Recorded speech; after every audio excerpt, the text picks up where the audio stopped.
Bismillahirrahmanirrahim. Assalamualaikum warahmatullahi wabarakatuh. Hari ini kita akan mempelajari kitab terjemah dari Ta'lim Muta'alim. Ini kitabnya Ta'lim Muta'alim, bimbingan bagi penuntut ilmu pengetahuan. Nah, yang dikarang oleh Dr. Andes Haji Ali As'ad MM. Nah, sebaiknya sebelum kita melakukan pembelajaran ini, kita mengirim Al-Fatihah kepada musonib atau pengarang kitab. Nah, mari kita mulai untuk mengirimkan doa kepada musonib supaya ilmu yang kita belajari atau kita pahami bisa masuk ke dalam hati kita. Karena ilmu yang masuk ke dalam hati bisa diamalkan. Ilmu yang masuk ke dalam otak itu hafalan, bukan yang bisa diamalkan. Maka ilmu itu seperti cahaya. Ilmu nur, wa nurullahu la yuzalil ma'asyi. Ilmu itu seperti cahaya. Ilmu itu seperti cahaya yang datang kepada orang yang rajin ibadah atau rajin mengerjakan yang diperintahkan oleh Allah. Ilmu tidak akan datang kepada orang yang bermaksiat. Nah, mari kita mengal-fatihahkan musannif pengarang kitab. Bismillahirrahmanirrahim. Al-Fatihah Rasul Muhammad Mustafa sallallahu alaihi wasallam. Khususon Dr. Andes Ali As'ad Bisril Fatihah. Bismillahirrahmanirrahim. Alhamdulillahirabbil alamin arrahmanirrahim maliki yaumiddin. Iyyaka na'budu wa iyyaka nasta'in ihdinas siratal mustaqim siratal ladzina an'amta 'alaihim ghairil maghdubi 'alaihim waladdallin. Amin. Sudah. Selanjutnya saya akan menjelaskan tentang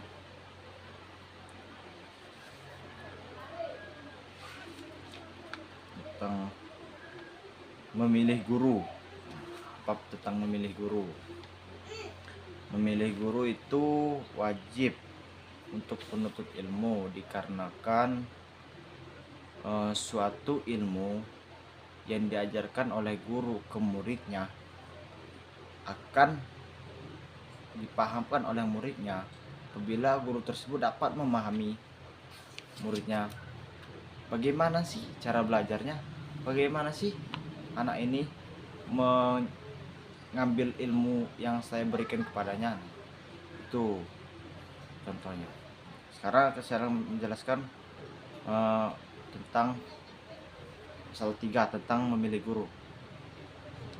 Memilih guru yang dalilnya Bismillahirrahmanirrahim wa yanbaghi li talibil ilmi an yakhtara min kulli ilmin ahsana wa ma yahtaju ilaihi fi amri dini fil hali summa ma yahtaju ilaihi fil mali.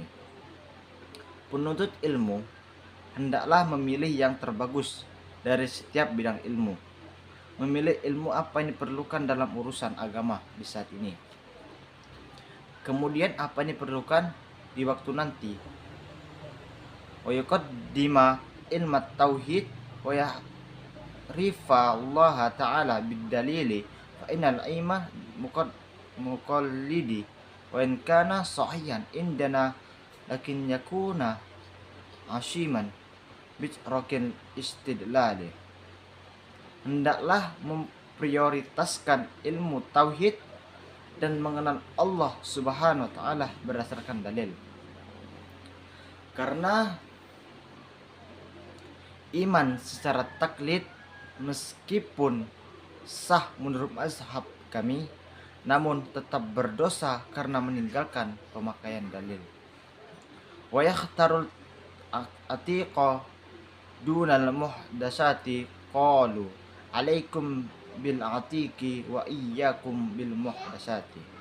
Dan hendaklah memilih ilmu guna, bukan ilmu yang baru. Para ulama berkata, tekunilah ilmu yang guna dan jauhilah ilmu yang baru. Diniatkan karena di sini kita sedang berbicara mengenai proses belajar atau thariqah ta'lim atau thariqah ta'allum, tata cara belajar. Ilmu kuna adalah ilmu yang diajarkan oleh Nabi Shallallahu Alaihi Wasallam, para sahabat tabi'in. Sedang ilmu baru adalah ilmu-ilmu yang lahir setelah periode tersebut, semacam ilmu perdebatan, peramalan nasib. Demikian kata Syekh Ismail bin Ibrahim dalam Syarah Ta'lim Muta'alim halaman 13. Batasan seperti ini tentu dimaksud dalam konteks mempelajari agama. Karena dalam belajar ilmu agama memang diperlukan kemurnian, akurasi ilmu, dan validasi informasi. Dengan akurasi dan validasi ini bisa diperoleh dari sumber adanya Nabi. Sumber berasal dari Nabi dan generasi yang terdekat sesudahnya, sahabat dan tabi'in. Belajar ilmu agama tidak boleh gegabah, sebab akan berakibatkan nilai-nilai agama terdistorsi dengan pemaksaan logika, sehingga ajarannya tidak murni lagi. Ilmu juga dapat diklarifikasikan menjadi ilmu sumber dari syariat. Nah, yang kita dapat ambil dari kitab ini ialah bahwasannya suatu ilmu, nah, ilmu ini harus pas mazhabnya. Pas dari mana datang ilmu ini? Dari mana sih datang ilmu ini? Kita itu tidak boleh mempelajari ilmu yang tidak jelas. Paham? Ilmu kebal. Ilmu kebal dari mana sih ilmu kebal ini? Gitu. Seperti ilmu apalah itu yang tidak nasabnya tidak sampai ke Rasulullah. Nah, ilmu ini harus dipertanyakan. Apakah ilmu ini sesat atau ilmu ini benar-benar ilmu yang bisa mendidik generasi Islam seterusnya. Nah, selanjutnya dalam memilih guru juga, amma ikhtiyarul ustazi fayanbaghi an yakhtarul a'lama wal awra'a wal asanna kama ikhtara Abu Hanifah radhiyallahu anhu Hammad bin Sulaiman radhiyallahu anhu ba'da ta'ammuli wa tafakkuri. Dalam hal memilih guru, hendaklah memilih siapa yang lebih alim, lebih wara' dan lebih berusia, seperti halnya Imam Abu Hanifah radhiyallahu anhu menjatuhkan pilihannya pada Hammad bin Sulaiman setelah terlebih dahulu berpikir dan mempertimbangkan. Qala wajadtuhu shaykhan waquran haliman saburun fil umuri. Kata beliau, saya menemukan beliau seorang guru yang luhur, santun dan penyabar di segala urusan. Wa qala tabittu inda Hammad bin Sulaiman tabattu. Dan katanya lagi, saya menetapkan pada Syekh Hammad bin Abu Sulaiman dan ternyata saya berkembang. Bahwasannya yang kita ambil dari memilih guru ini ialah memilih guru yang fasih adalah pilihan yang fresh, pilihan yang tepat untuk anak muda zaman sekarang. Dikarenakan guru hanya sekedar guru, ngajar sekedar ngajar, tapi tidak tahu asal ilmu itu dari mana. Mengapa kita bicara begitu? Banyak guru sekarang yang tidak paham akan agama, tapi dia mengajarkan agama kepada muridnya. Entah apa-apa yang diberikan kepada dia, kepada murid tersebut. Jadi mirisnya zaman sekarang ini, para guru tidak mementingkan agama, yang penting duit, dan duit. Walaupun dia tidak paham fikih, dia ngajar fikih, yang penting dapat duit. Itu bahaya. Itu bahaya sekali untuk anak zaman sekarang. Jadi diharapkan para guru belajarlah agama. Jika kalian tidak paham, maka belajarlah para ulama. Banyak ulama di Indonesia ini. Bahkan saya sarankan kepada para guru-guru, jika kalian tidak bisa belajar fikih, belajar fikih. Di YouTube ada di YouTube. Sekarang zaman sudah meningkat. Dari segini sudah segini zaman sekarang.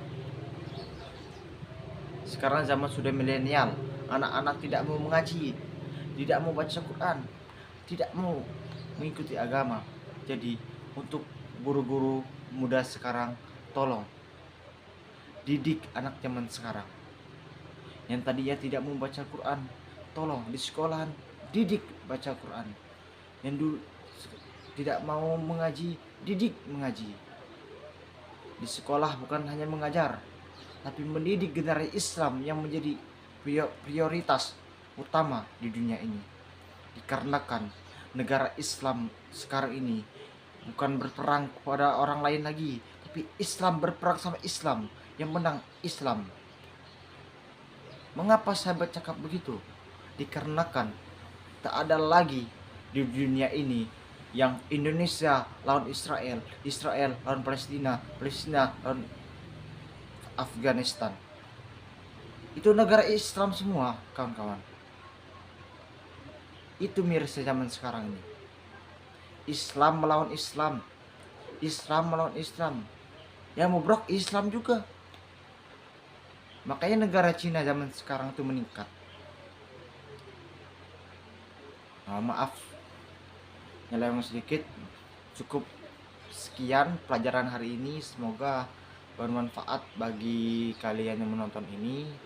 Jangan lupa berdoa, dikarenakan Allah itu selalu menerima doa hambanya. Dan saya ingatkan lagi kepada para maksiat, pendosa, jangan takut bertobat. Jangan takut bertobat. Allah lebih suka tobatnya orang pendosa daripada orang baik yang tak pernah merasa bersalah. Sekian dari saya. Wabillahi taufiq wal hidayah, waridho wal inayah. Wassalamualaikum warahmatullahi wabarakatuh.